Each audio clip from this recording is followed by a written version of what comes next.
Je voudrais tout simplement, d'une part, remercier tous les participants qui sont là, parce qu'on va essayer d'avoir une réunion de travail, hein, pas une présentation, mais une réunion de travail. Et je voudrais simplement vous dire en introduction que je suis très heureux. Je suis très heureux parce que je pense que cette session de COP22 nous donne l'opportunité de présenter une feuille de route.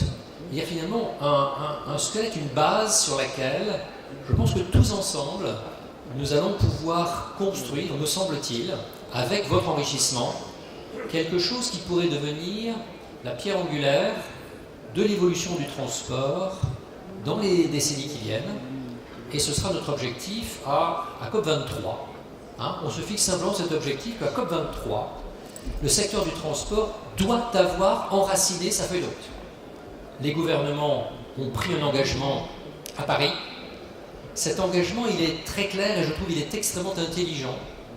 C'est d'avoir une économie zéro émission nette. Ça veut dire que nous allons tous ensemble, d'ici environ 2060, avoir à bâtir des feuilles de route qui nous amènent en 2060 avec une situation fortement décarbonée. Mais dans le cas du transport, je crois que nous ne serons pas totalement décarbonés. En revanche, nous pouvons atteindre une situation de zéro émission nette. Et cela nous donne effectivement un champ d'action extrêmement intéressant. Voilà. Alors, avec toute l'équipe de PPMC, que je remercie, avec toute l'équipe du Global Climate Action Agenda Transport, hein, ici représentée, avec la SIE, notamment la Société d'investissement énergétique du Maroc, avec les représentants du gouvernement français, ministère de l'Environnement, et les représentants marocains de l'environnement et du transport, nous avons bâti cette première feuille de route, que je vais avoir le plaisir de vous présenter.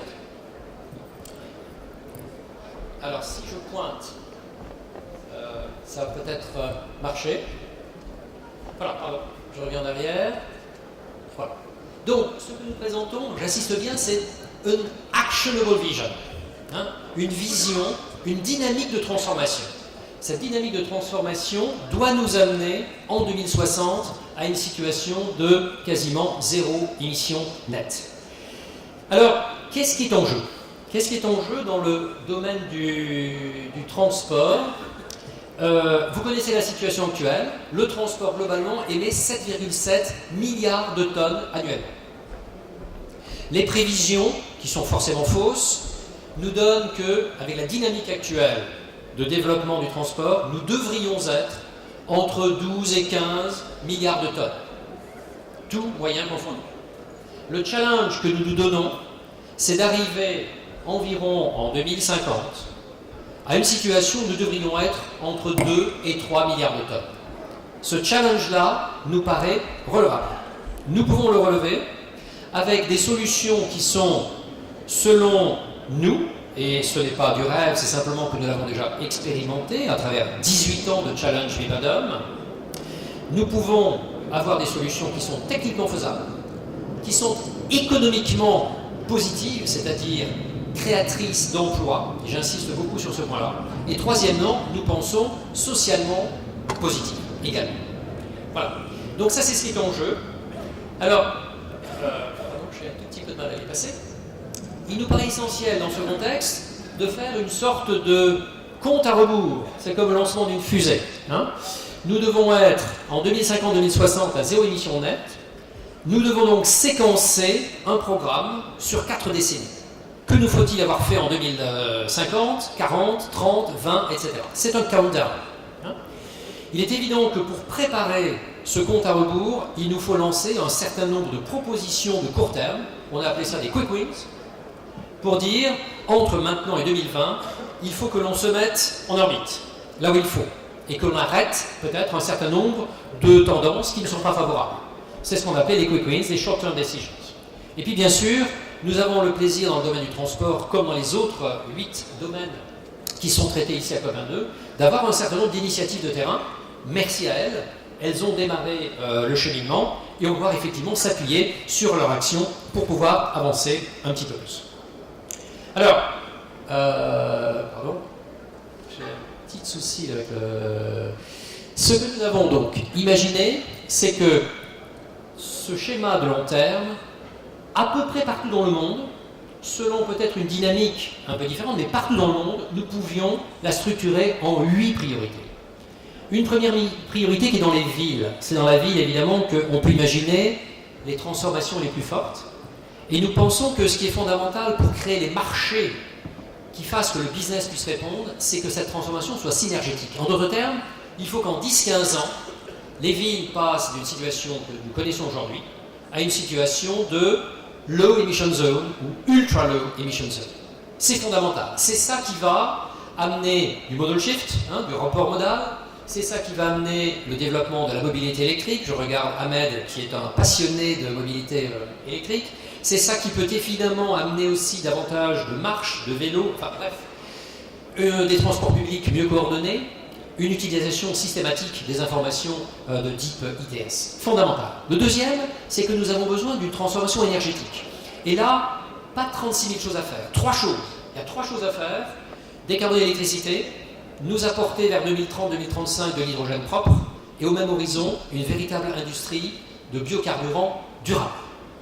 Nous avons besoin de ces 3 choses. Troisième point, c'est celui, évidemment, de l'électrification de tout ce qui est, je dirais, mobilité routière, mais pas uniquement. On peut aller également dans ce domaine-là vers l'aérien, etc. On est dans le domaine des améliorations modales. Qu'est-ce que la voiture peut faire? Qu'est-ce que le camion peut faire? Qu'est-ce que l'avion doit faire? Qu'est-ce que le bateau doit faire? Et bien évidemment, dans cette démarche d'efficacité modale accrue, nous devons rechercher à travers les technologies digitales une efficacité du système. Bien évidemment, dans ce contexte-là, il y a des choses particulières comme l'avion qui va avoir besoin de biokérosène, qui va avoir besoin d'hydrogène, tout ça nous devons le prendre en compte. La quatrième, elle est fondamentale et on n'en parle jamais, c'est que dans le contexte qui va être le nôtre, la progression du transport de fret va être beaucoup plus grande que la progression du transport de personnes. Là, on peut avoir une explosion des émissions. Il est donc fondamental que nous, dans le business, nous sachions effectivement prendre à cœur le problème de ce que j'appellerais la défragmentation des chaînes d'approvisionnement. Beaucoup d'approvisionnements lointains et disséminés, des usines de semi-finis, des usines de produits finis, et ensuite un éclatement de la chaîne de distribution. Si nous ne résolvons pas d'une certaine manière cette fragmentation des chaînes de distribution, nous serons en difficulté. Parler de cette décarbonation, de cette évolution vers l'économie zéro émission nette, c'est aussi amener le débat sur la question du que peut-on éliminer. C'est le avoid, dans le avoid, shift, improve. Peut-on éviter du transport? Oui, je pense que nous ne sommes pas forcément les uns les autres heureux de prendre tous les matins un véhicule, quel qu'il soit, pour aller travailler. Ce n'est pas forcément utile, ça n'est plus forcément utile, il y a certainement des choses à faire. Sixième sujet, c'est celui effectivement où il convient de ne pas abandonner les populations rurales. Si nous avons eu en priorité 1 cette transformation des villes vers des zones basse émission, etc., il y a des solutions rurales importantes dans les pays en développement et ailleurs.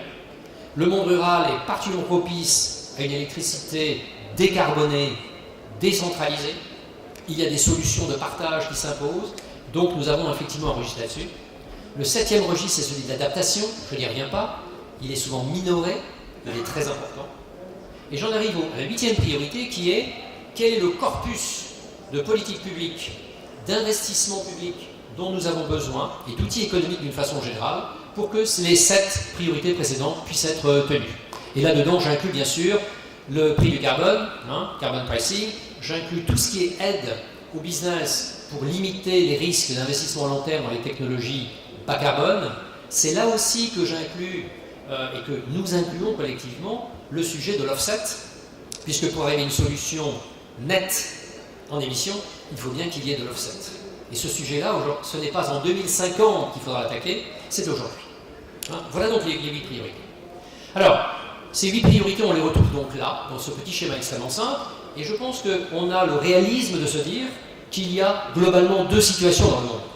Une première situation qui est celle que j'appellerais des trailblazers, les pays qui sont globalement en avance, qui veulent être en avance, et globalement les pays de l'OCDE, pour lesquels on peut se donner un agenda jusqu'en 2060. Et puis celui des pays que je vais appeler les fast followers, des pays en développement, etc., qui ont besoin certainement au moins d'une vingtaine d'années en plus pour pouvoir mener ce management. Mais l'idée est que les 8 priorités s'adaptent partout. Nous y viendrons tout à l'heure avec la nécessité d'adaptation de cet agenda sur les spécificités régionales. Alors, cette vision de long terme sur les 8 priorités, que vous trouvez détaillée dans le rapport que l'on vous a passé, et sur lequel on se propose de travailler, doit être complétée par une vingtaine de quick wins. Alors, on va regarder ensemble, si vous voulez, un certain nombre de ces quick wins. Je ne vais pas tous les détailler, mais on va trouver dans ces quick wins des choses comme l'élimination de tout ce qui est incitation à l'utilisation de carburants fossiles. C'est une chose absolument évidente. On va trouver là-dedans la création justement de low emission zones. Il y en a beaucoup dans le monde, on peut en développer le nom. On va trouver des choses sur la multiplication des zones piétonnières et cyclables. On a dans le monde des exemples, ne serait-ce que Amsterdam, Copenhague, etc., qui sont extraordinaires dans ce domaine-là. On va trouver la nécessité de donner des incentives, une sorte de prime, de reconnaissance aux sociétés qui, dans le transport de fret en particulier, développent notamment en ville des applications qui sont zéro émission. On a besoin là-dedans de pousser au niveau des gouvernements la rénovation en particulier de certaines flottes de trains qui sont des technologies bas carbone évidentes, mais dans pas mal de cas, finalement, ce parc de trains est vieillissant et n'apporte pas toujours le service que l'on pourrait amener. Donc il y a nécessité effectivement d'aller dans ce sens. Dans les ports notamment, avec la qualité des carburants, des choses s'imposent sur les standards de carburant pour éviter tout ce qui est plaque carbone. On a besoin de pousser au niveau des standards de consommation de carburant ce qui existe dans certains pays, qui n'est pas généralisé, et surtout qui n'est pas généralisé aux camions, aux bus, alors qu'il y a là vraiment un vrai dossier. Voilà, je ne vais pas tous les commenter, mais je pense avoir donné déjà un horizon. Même chose sur l'adaptation des vitesses, dans les villes ou ailleurs, pour trouver le meilleur équilibre entre sécurité et émissions de CO2. Voilà une vingtaine donc de choses dont il faut élargir l'application, de façon à promouvoir un certain nombre de pratiques vertueuses et puis à arrêter ou inverser un certain nombre de pratiques moins vertueuses. Bien, ayant fait ce constat-là, sur les différentes choses, je voudrais simplement présenter ce point pour essayer de dire au point où nous en sommes, et je vais peut-être passer en anglais, ça facilitera les choses pour les English-speaking people. I think what is important now is to see the type of situation we have. How do these priorities compare with what we have in terms of existing initiatives? So this is a little table where basically we have outlined how the different initiatives give a positive impact on the 8 priorities. You see that current transport initiatives offer actually a pretty good base for key components of this global macro roadmap. However, there are some gaps which exist, and if we were to name a few, we would certainly insist on energy supply.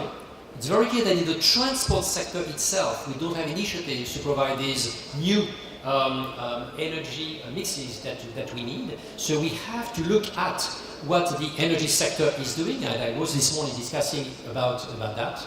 And about the economic transition, once again, we lack initiatives which can be mixed initiatives from the private sector and the governmental side to come up with some economic instruments which have to be developed.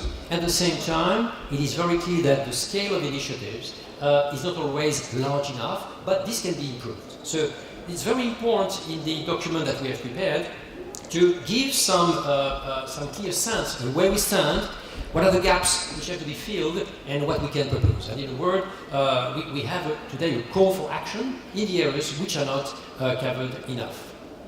Now, what is the way forward? I will go with some elements that will precisely be the basis for a discussion that we are planning to have. Okay, it's important to have a clear identification of what else is being done in the world of business, in the world of transport. We are not the only ones who have been thinking of the necessity to move forward in the transport sector. So how can we really map these other existing scenarios, sometimes spatial, sometimes subsectorial, and modeling efforts to really potentially enrich, complement the roadmap that we are proposing.